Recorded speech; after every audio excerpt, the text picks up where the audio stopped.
At the conclusion of the 2nd century Proto-Gospel of James, we read that the author James wrote it in Jerusalem. However, this appears highly unlikely. There are several errors which indicate that the author was in fact not very familiar with Jerusalem. For example, the author assumed that Zacharias, or Zechariah, was the high priest at the time of Mary and Joseph. However, this is clearly not the case. Francois Bavon notes that despite the Proto-Gospel of James, Zechariah is not the high priest, nor is he from the high priestly family. He is a simple priest.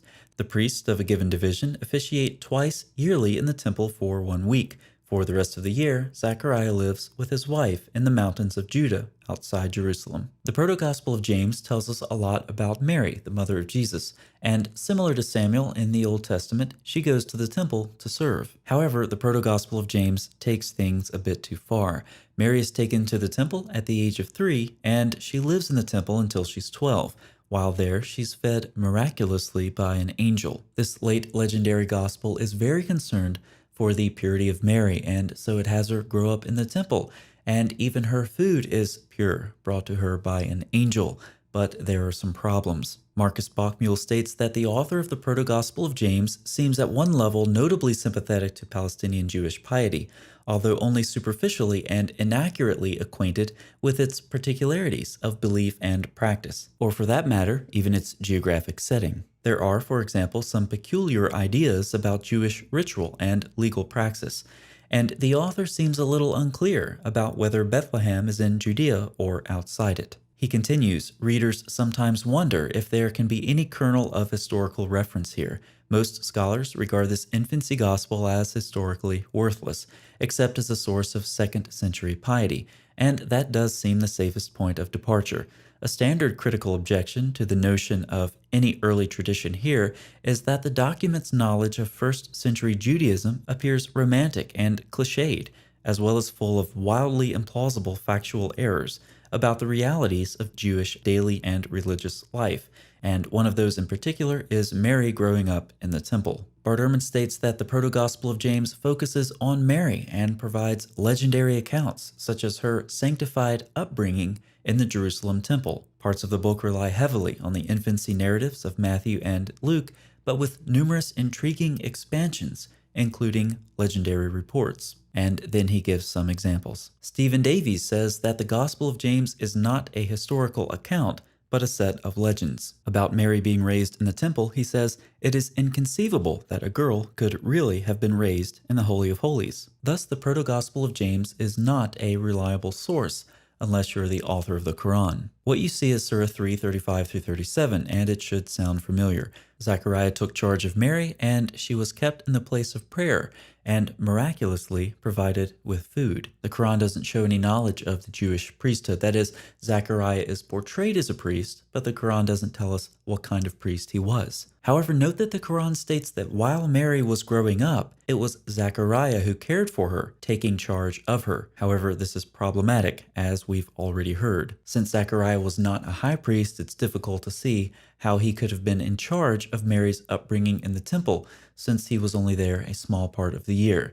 This is incoherent. The Quran also borrows something else from the Proto-Gospel of James worth discussing here. The Proto-Gospel of James describes the priest taking rods from the men of Jerusalem into the temple.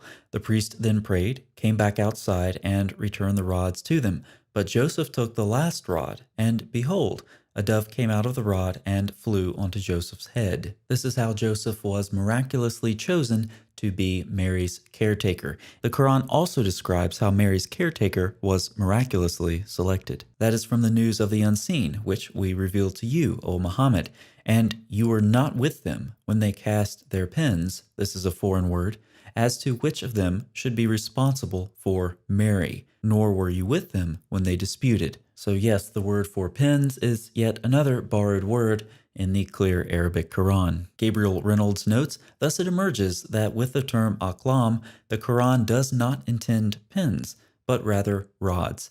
This, in fact, matches the primary meaning of kalam, a word derived from Greek kalamos, meaning reed. Let's look at some of the parallels between the Proto-Gospel of James and the Quran that we've seen so far. Mary is raised in the temple. Zechariah is the high priest, implied in the Quran. Mary is miraculously fed during her stay in the temple.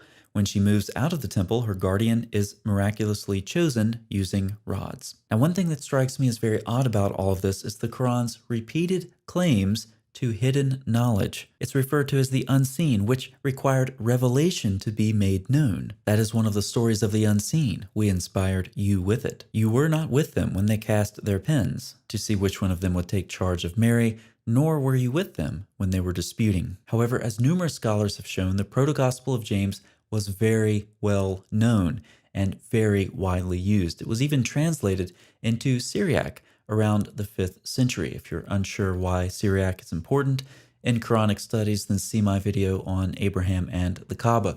The point here is that it's utter nonsense for the Quran to claim that this very well-known story is part of the unseen, requiring special revelation to know. On the contrary, the story was nothing new. So let's end with a bit of irony. We began by showing that the Proto-Gospel of James claims to be written by someone in Jerusalem. However, we know this was not the case, or if the author was in Jerusalem, he somehow managed to stay ignorant of some very important religious and geographical details. Ironically, the Quran makes a similar claim. It says to the messenger that the revelation is authentic, even though the messenger did not witness the events himself. Like the Proto-Gospel of James, the narrator of the Quran posits himself as a witness to the events and a trustworthy source. However, given that the Quran reproduces some of the same errors, we may conclude that, like the author of the Proto-Gospel of James, the narrator of the Quran wasn't there either. See you next time.